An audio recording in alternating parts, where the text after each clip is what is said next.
Well, hello everybody. This is Ken Winans and Stephanie Larson, and we wanted to give you the most up-to-date video. And just to let you all know, quarterly reports were mailed out over the actually Friday and Saturday.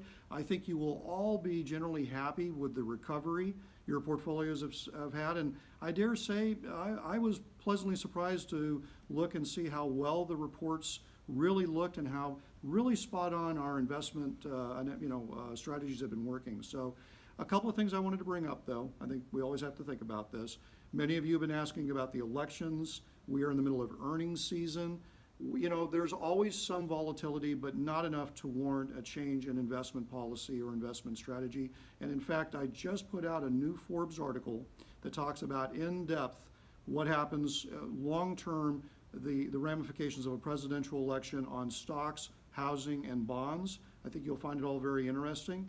And certainly on top of that, knock on wood, we're waiting for our Morningstar rankings to come out, but we think we're still going to be very much on the top of the heap when it comes to performance against our competitors. And a couple of just quick things I would like to bring up. As you all know, I've been doing this a very long time. It never pays to do radical asset allocation changes at the very tail end of the year based on what's ever going on right as it is right now. We've got a lot going on between the pandemic and the elections and all that. Stay the course. That's just my advice to you. Trust that Stephanie and I and the team at Winans know what we're doing. Trust us. We will do what we have to try to defend the portfolios if things turn worse. And then last but not least, it's very typical going into the end of the year. Many of you like to give out Christmas gifts or holiday gifts to family members as far as cash. You like to, spend money on things. If you plan to do large spending, you might want to let us know by email if you want us to build up cash in your portfolio. And then lastly, I would just say, let's plan on having a full year-end review in mid to late January, and we can discuss changes to your portfolio at that point in time. So, Steph, what would you like to add? That's a lot. I know. I would say, okay, we also just published the quarterly commentary. I would really recommend everybody read on it. Like the Forbes piece, I also touched on politics in it, because it does matter. But we talk about it apolitically. And the conclusion with politics really is that it's not going to change anything. But we do expect a pickup in volatility for the remainder of the year. December, it should quiet down, we're assuming. So the volatility pickup, we're expecting the equity markets are still running, and we're running right along with them. And as Ken said, I think everyone should be generally happy with their performance. We're quite pleased with the work we've done. So I think just moving forward for the rest of the year, just hang tight. We've had some clients that are very concerned about the election on both ends of the spectrum. They think that the world is going to end with someone, becoming president. It's not, I promise. So read the Forbes article, read the quarterly commentary. If you really are still concerned after reading that, then reach out, give us an email. We're always happy to talk to you about it. But in reality, you guys really shouldn't be concerned about it. The election is going to be what the election is, and policy changes down the road will be what policy changes are down the road. And we'll cross those bridges when we get to them.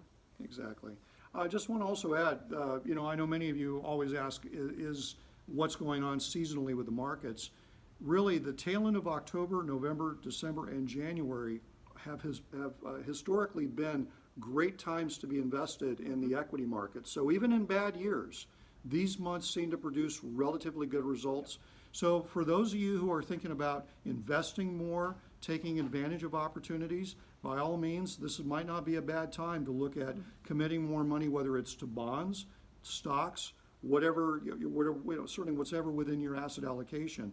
But again, I'm actually very pleased the way things have been holding up well. One final thing I think is worth bringing up, especially about bonds. Do remember that the Federal Reserve in summer made a commitment to basically backstop corporate bonds. Basically, they put a floor on how far down they will let corporate debt go. With that in place, I expect there to be a very good year next year for preferred stocks, corporate bonds, and certainly for individual industry sectors within even just the regular U.S. stock market. I actually think the U.S. market will outperform next year over Europe or even over Asia. When you hear about the news coming out from Europe about the spike up in what's going on with the pandemic, they're going to have to lock down their economy again. I actually see that the U.S. is the least dirty shirt in the hamper when you look at it globally on where to invest. So I know when you read the news, it's scary and you read all these global headlines, but it doesn't necessarily pertain to your portfolio. Correct. So I really emphasize that. That's what you pay us to do. Make sure you're in the areas that are least affected by this. So with that being said, we wish you a happy fall. Fortunately for us, the fires have largely cleared out of here, so the air's finally getting better. We're all happy and healthy, and we hope the same for you and your family. And we look forward to hopefully seeing everybody in 2021. Thank you very much, and thank you again for being a client.